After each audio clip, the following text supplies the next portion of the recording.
Otep, cher Kamit, je vais parler avec vous aujourd'hui des malédictions familiales. Alors, qu'est-ce que malédictions familiales? Ça renvoie à quoi et comment s'en défaire? Alors, les malédictions familiales, ça renvoie tout simplement au karma familial.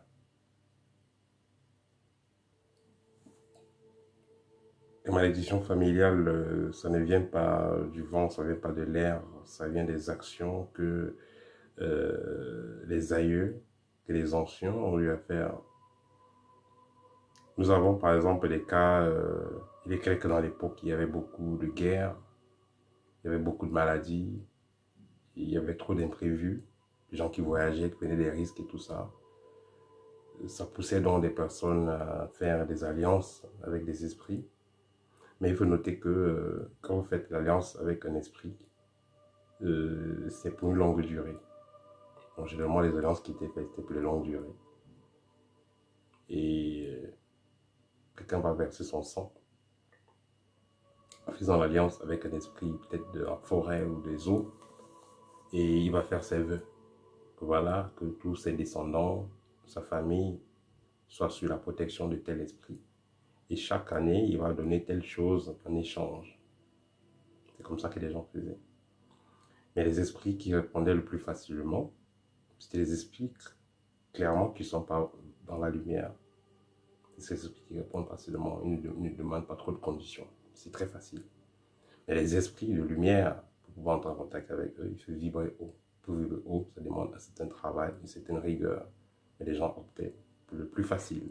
Donc les esprits qui vont répondre à tout le monde. Ces esprits-là aussi, ils vous servent facilement, mais ensuite ils vont demander beaucoup de choses à faire. Tandis que l'esprit de lumière,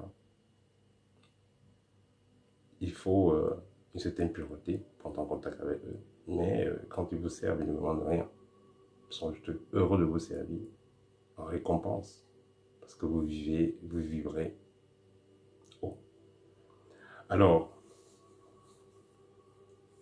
les malédictions familiales, comme j'ai dit tantôt, ça renvoie au karma, donc les actions. Certaines personnes faisaient donc des pactes pour préserver les lignées de certains fléaux, de certains problèmes. Je vais prendre le cas, par exemple, il y a les lignées, par exemple, où les gens ne peuvent pas se noyer, parce que, ils ont fait des alliances avec l'eau. Il y a les lignées où les gens, même s'ils quittent du 11e étage d'un immeuble, ils tombent, ils vont pas se casser. Il y a des gens comme ça, moi j'en ai connu, ils ne vont pas se casser. Voilà. Il y a des gens, voilà, le métal n'entre pas. Mais cependant, il faut noter que certaines protections spirituelles, voilà, ça vous limite, ça vous bloque aussi. Comme certaines protections, par exemple, qui se font dans les cadenas. Le cadenas, ça peut permettre d'attacher, ça peut se permettre de faire certaines protections. Vous ne pouvez pas voler l'esprit de la personne, vous ne pouvez pas faire quoi que ce soit à la personne, vous ne pouvez rien faire à la personne, mais elle est dans un cocon bien fermé. Elle est fermée à tout, elle est aussi fermée au rayonnement.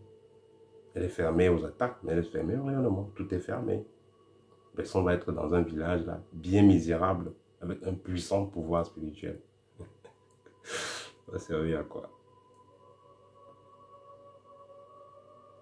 Ça, c'est un cas de malédiction familiale, donc lié aux engagements dans le sens de la protection, dans le sens positif, parce qu'il voulait la protection, il voulait ne pas être malade, que sa famille ne soit pas malade, que ses enfants ne soient pas victimes de sorcellerie et tout. Et il y a un type de protection spirituelle aussi que les gens faisaient avec des esprits très mauvais. Mais ça va consister à quoi?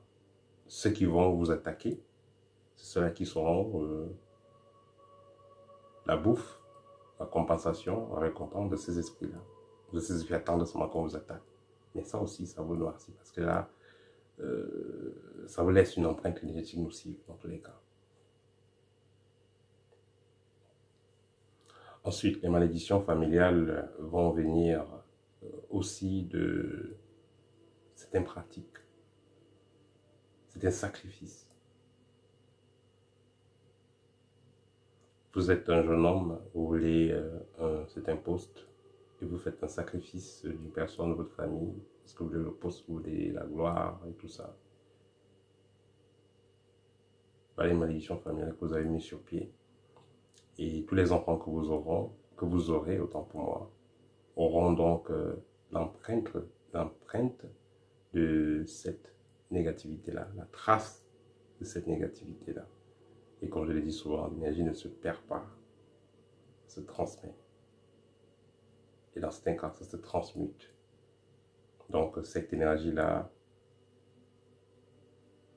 c'est comme l'ADN, cette énergie-là que vous avez qui est négative, parce que quand vous avez fait du mal à autrui, vous avez ôté une vie, ça fait comme si on verse un sac de sable sur votre face, un sac de charbon sur votre corps.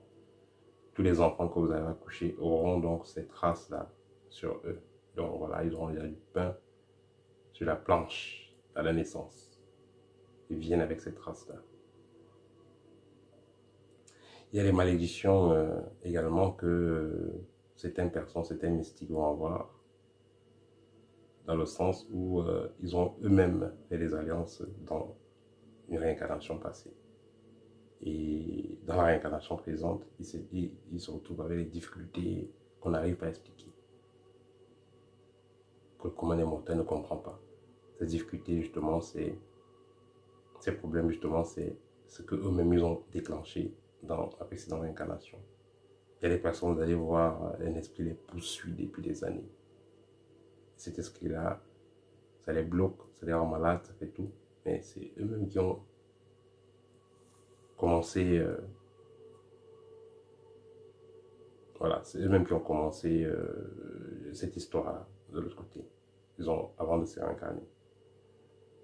Voilà, et pour finir, qu'est-ce que je vais dire sur les malédictions familiales?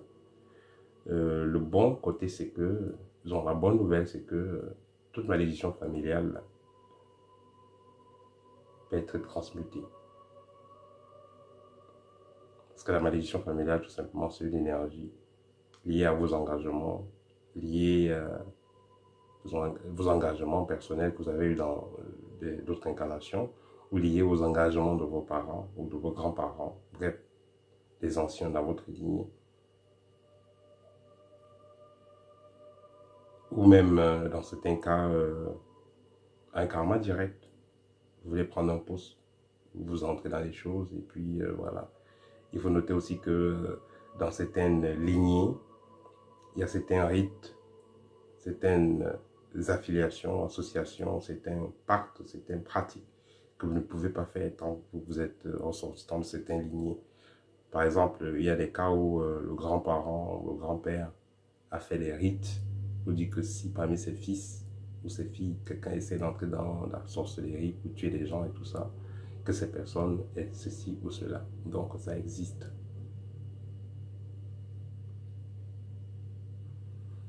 C'est pourquoi quand certaines personnes qui vont faire certains travaux mystiques vont à le bureau de certains mystiques, certains temples, on les demande parfois d'aller chercher la terre du village, la terre du corps familial, parce que justement cela révèle, cela recèle, cela contient beaucoup d'informations. Alors, comme je disais tantôt, pour conclure, la bonne nouvelle c'est quoi? C'est que les malédictions familiales peuvent être dissoutes. Ça va être dissous comment? Avec le travail spirituel que vous allez faire de façon personnelle. En travaillant sur vous, vous allez hausser votre taux vibratoire, parcourir énergétiquement tous vos centres énergétiques et vous libérer donc de ces malédictions-là. Parce que toutes ces malédictions-là restent gravées dans vos chakras.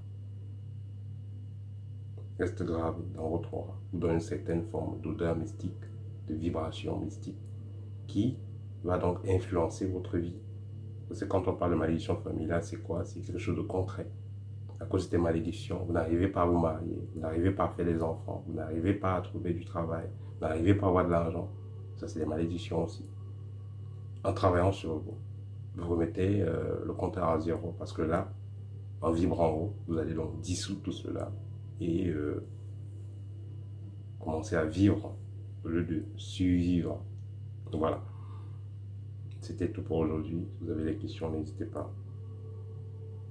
Et je rappelle que désormais la formation se fait pendant 9 mois.